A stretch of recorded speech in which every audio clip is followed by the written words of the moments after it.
One of the most frustrating moments in dating is when you show up on a date and you're the only one who shows up. That's right, getting stood up absolutely sucks. And the same goes for flaking, the same goes for just not getting enough dates. But these are utterly preventable. There are solutions, and that's what we're gonna look at right now.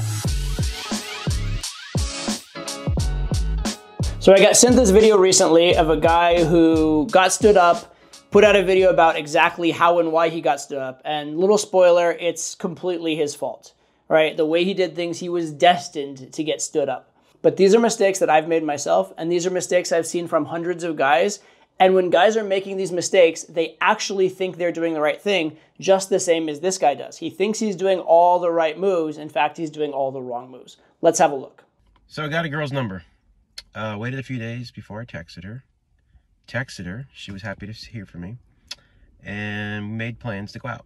Totally made concrete plans. I verified something to the effect of, I'm available, can't wait. 7:30 Friday night.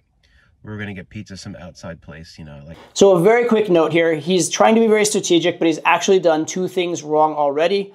The waiting a few dates to text is not a good idea, although it's a very minor mistake. We can talk about that later. Slightly bigger mistake is making the plan super concrete. While it seems like that might help him, it's actually not helping him. And again, we'll talk about that at the end of the video as well. Like pizza. I like to try new pizza places, so that'll be fun. So I didn't text her Wednesday. I didn't text her Thursday. We're adults, right? I don't know her. So this is another mistake. Not texting on these intervening 2 days is definitely going to increase the chances of flaking. Also, his attitude, we're adults, we don't have to do this, we're serious. Also, not a good attitude, not a good vibe to be bringing towards dating. Yeah, I probably would have blown it anyway. My sarcasm doesn't come across too well in text. So this is actually good self-awareness on his part, but it's a problem, right? If you suck at texting, that is a correctable skill, right? And the idea of texting with thinking you're gonna blow it is gonna be a self-fulfilling prophecy. You probably will blow it, all right? You need to have some confidence. You need to believe in yourself, even if you're not that good yet. So Friday morning, I texted her, happy Friday. She hearted it. To me, everything was good. So I'm on the way to the restaurant, running a little bit behind, just like 5-10 minutes behind. But I wanted to be polite and say, hey, I'm running a little bit late. If you get there before me, grab an outside table.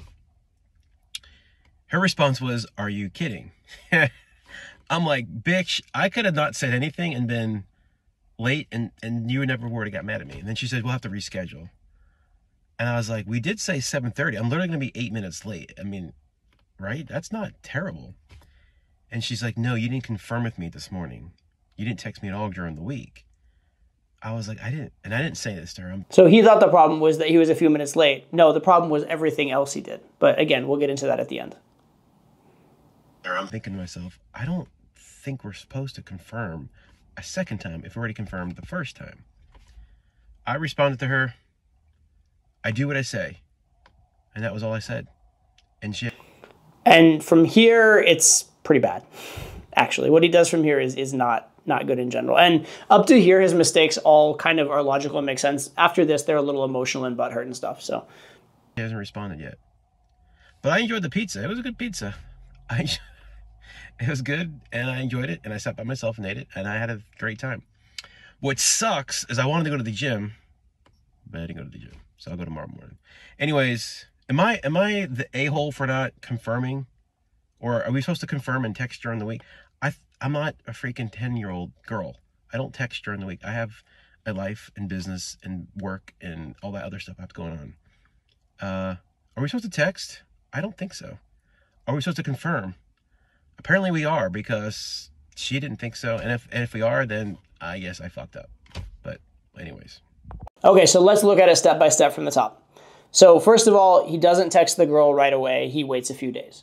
And this is an interesting bit of advice. This is advice that was actually very common in the early 2000s. The idea being that if you text right away, you look really needy. Whereas if you wait a few days, it looks like you have other girls, you have other things going on in your life, you're a busy guy, you're a high value guy, etc. And that does make some sense.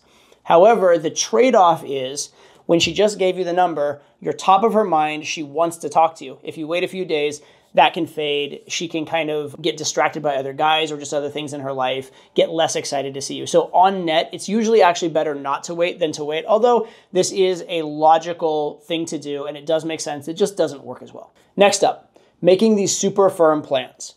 It makes sense that if you make the plan more firm, it's less likely to flake. And this is actually something I tried myself. When I got phone numbers and I realized that sometimes phone numbers flake, girls don't come out on dates, I'm like, well, if I make the plans really firm, really like precise, and like put it in your calendar, that kind of stuff. I never went that far, but I know other guys who have. It makes sense that would work. However, it doesn't, because the reason the girl will come on a date with you is not because she feels obligated to do so, but because she wants to do so. Your focus should be on getting her to desire to see you, not to feel obligated to see you. There's a great line from a movie. It's the movie As Good As It Gets, which I love this line about women. There's an author, he writes female characters, and this girl fan asked him, like, how do you write women so well? And he says, I think of a man and I take away reason and accountability, which is a pretty harsh condemnation of women. But the point about accountability is a thing. Trying to get a woman on a date because of accountability or responsibility is not the way to go. You want to get a woman on a date because of desire and excitement, okay? Focus on getting her emotionally to want to be there, not to logically have confirmed something. If a girl logically confirms something and then emotionally doesn't want to do it, she will come up with an excuse, period. Next up, his biggest mistake by far, not texting in those intervening days. In general, first of all, it's much better to make a date the night of or the next day so that you don't have these intervening days for things to go cold. But if you do have those intervening days, it is very important that you don't just go silent over those intervening days. It feels very anticlimactic, right? You made the plans and then she doesn't hear from you for several days. Number one, again, her feelings for you, her thoughts of you, those things are fading because there's no reminder. But also, she starts to feel insecure about, oh, is there a plan? Is this actually happening? Oh, I haven't heard from him. Maybe there isn't. And she doesn't want to confirm because she feels lame confirming, or she just feels like it would be low value for her to confirm. And so she's waiting and hoping that you'll make it clear for her.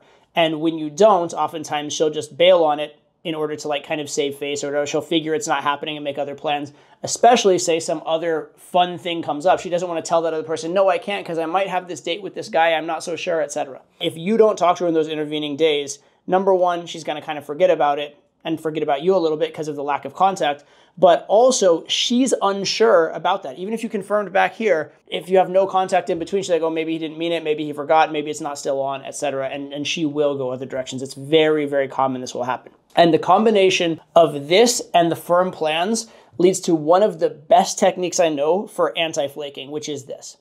When you make the plans, again, make them the day of or the next day if possible, but if you have to make them 3 or 4 days in advance, leave some of the plans undefined. So instead of let's do it at this place, at this time, on this day, and we're meeting in this way, instead of all those details, be like, hey, let's get together Friday after work for a bite.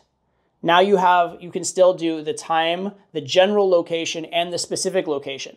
That gives you 3 texts in reserve, 3 texts you can send over the next few days that are non-needy, that are non-try-hard, don't seem insecure about the plans. It's just you confirming the plans and getting closer to finalizing them. And in the meantime, you get to converse with her, you get to have touch points with her, you get to sort of confirm that it's going, each day so she's aware of it. This solves the entire problem, all right? So this idea of keeping the plans undefined and keeping a few texts in reserve is absolutely huge for getting dates to not flake. And when I implemented this, I got such a better rate of girls coming out on dates and not flaking. Next up, his text on Friday. He thinks texting Happy Friday is somehow confirming the date. It is the opposite. It is absolutely the opposite of confirming the date. She would actually feel more secure about the date possibly with no contact on Friday than on Happy Friday. Happy Friday is you talk to her on the day of the date and didn't mention the date in any way. It's almost as though you've forgotten about the date. And if she was going to say, hey, are we on for later or whatever, and if she was getting nervous about it, you texting Happy Friday almost anti-confirms it and makes her think, okay, no, I'm not even going to bother with that because if it was on, he would have confirmed with me. A better text here would have been just the obvious, hey, are we still on for today? Which is a little bit needy, but it's a lot better than this. A better version, which is what I would send if I would never be in this situation, but if I were in his situation on the Friday of the date, I would text something along the lines of, so for tonight I was thinking XYZ, does that sound good to you, right? So some detail, some little additional detail of the date that you're confirming. Not confirming whether it's on at all, should be kind of assuming it's on, moving forward with the plan that it's on, but confirming that detail. And therefore, if it's not on, she can let you know. Now, showing up late for the date, actually not as big a deal as you might think. I've shown up late for a lot of dates. If it's only a few minutes late, it's totally fine. And by the time you're texting her, you're going to be 5 minutes late. She's probably either already there or already so close to there or already committed to being there. She's not about to flake on you for that. So weirdly, the one thing he thought was the thing that was going to make her flake was probably the least important of all the details on the date. And being a few minutes late usually won't be a big deal, especially if you communicate it. And by the way, if you are going to be a few minutes late, communicating it like he did is actually totally fine and totally good. That you actually should do. Now, afterwards, once the girl flakes on the date, the situation kind of sucks. And it's actually likely in general, once you have a date and the girl flakes on the date, it's very likely that things may not go well from there. However, him being very adamant and saying like, I do what I say and getting angry will absolutely 100% make the date not happen. If he had responded something like, oh, sounds like we had a miscommunication, totally cool, yeah, let's plan for something next week, there would have been some chance of it happening. I would say maybe, 30, 40% it happens. Or if she really liked him before all the confusion, maybe higher. But as soon as he gets angry, she is 100% not coming out with him. And you know what? You just verified for her all the reasons she was right to not go on the date with you. So do not get reactive, do not get angry, do not get butthurt in these kind of situations. How you handle them can make a huge impact in your success later on once you've initially dropped the ball, or sometimes if things just don't go your way. Sometimes girls have legitimate excuses. Something actually happens in her life. If you're understanding and cool about it, you'll get the date the next week. If you get butthurt and angry about it, you absolutely will not. Now let's talk a little bit about his attitude. This idea of I'm a grown-up person, I'm not a 10-year-old girl, I don't need to text, etc. Fact of the matter is, in every area of life, you need to do what's necessary for that area of life. You don't get to be entitled and decide what the rules are. You know what the rules are? The rules are whatever are determined by reality. So if you're thinking, how do I motivate girls to want to see me? And you've decided these are the rules, and girls have decided this is what motivates me. And so in the real world, your rules aren't working. Instead of being like, I am adamant, I philosophically believe my rules. Well, you can philosophically believe your rules right into being alone all the time, okay? What works in the real world works in the real world. You have to obey the laws of nature, right? If you are a farmer, you have to obey, you plant the seeds, you water the seeds, you wait for the seeds to grow. If you do something different, you're going to fail as a farmer. If you're an astronaut, you have to obey the laws of physics and the laws of like rocket fuel, okay? If you are in dating, you have to obey the laws of female psychology. You do not get to determine what the laws are. And his idea that I'm a man, I'm a strong, serious man, you know what? Strong, serious men understand that. Strong, serious men understand that the world is as it is, and they have to find a way to succeed in that world. They don't adamantly like rest on some laurels or decide that like my ego says this, so I'm just going to do it because of this is what I feel must be right. Nope. What's right in the real world is right in the real world. What works, works. And if what you're doing isn't working, don't try and go to the internet to get like people to tell you you're right and back you up. No. Find solutions, adjust, right? One of the reasons why I've had the success I've had with women and why I've been able to teach so many guys to have success is that when things aren't working, I don't just adamantly say, well, they should work. I'm right, damn it. No, I say, you know what? It's not working. How can I try something else that might work better? And then I run the experiment. And when I find something that works better, I put my ego aside and I do the thing that works. And that's the process you should be following. And you should not be getting angry and butthurt and emotional about it, right? It's very simple. There are certain rules to this game. If you play by the rules, you do very, very well. If you try and make your own rules or get angry about the rules, you tend to do very, very badly. So how do you not get stood up and how do you not get flaked on? Number one, when you're making plans, make the plans for same day or as close as possible to the time you're making the plans. Number two, if you have a delay in the plans, definitely keep contact throughout that delay so that the interaction kind of stays warm. And a good trick for that is to leave some text in reserve. Leave some of the details undefined so you have something to talk about that's still escalating the conversation in those intervening days. Next up, if you need to confirm, confirm, right? Maybe you lose a little bit of value, but it's much more important to just be solid and get the date. Now, it's a good idea to confirm a detail of the date rather than asking, are we still on? But even if it is, are we still on? That's better than having it linger. If you're wondering if you're still on, she's probably wondering too. And you need to be the man and clarify that communication. Finally, and this is not just about flaking, but also about game and also about life, don't live by trying to justify your ego or trying to rest on your laurels. Live by what works, okay?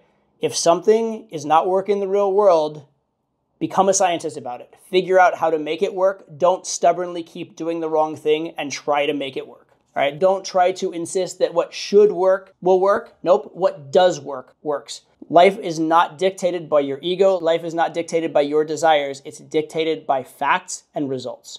So live in that realm, not in the realm of looking for justification by posting on the internet and hoping people will back you up, for example. And by the way, in terms of getting justification from the internet at large, he did not succeed in that. Most of the comments on his video were from women and were quite negative. So they told him his mistakes and those kind of things. Now, I don't think this guy's a bad guy. Why? Because I've made these mistakes as well, and I would never had bad intentions when making any of these mistakes. I was trying to connect and trying to get the girl on a date and just doing what I thought made sense. And I've seen lots and lots of guys with perfectly good intentions make all of these mistakes. So these are not like, bad intention things he's doing. He's not a bad guy for any of this. He's just ignorant, right? He just needs to figure out a couple things and apply them in a better way. And in fact, he is trying to put himself in the girl's shoes. He's just not doing it very well. And as far as getting justification and backup from the internet, he certainly didn't. He got 90,000 plus comments, most of them negative and most of them saying he was at fault, which he in fact was. But I do want to point out, I don't think he's inherently a bad guy. He just doesn't know what the fuck he's doing. So I'd suggest from here on out, you know what the fuck you're doing and do what you have to do to get better results than this guy did.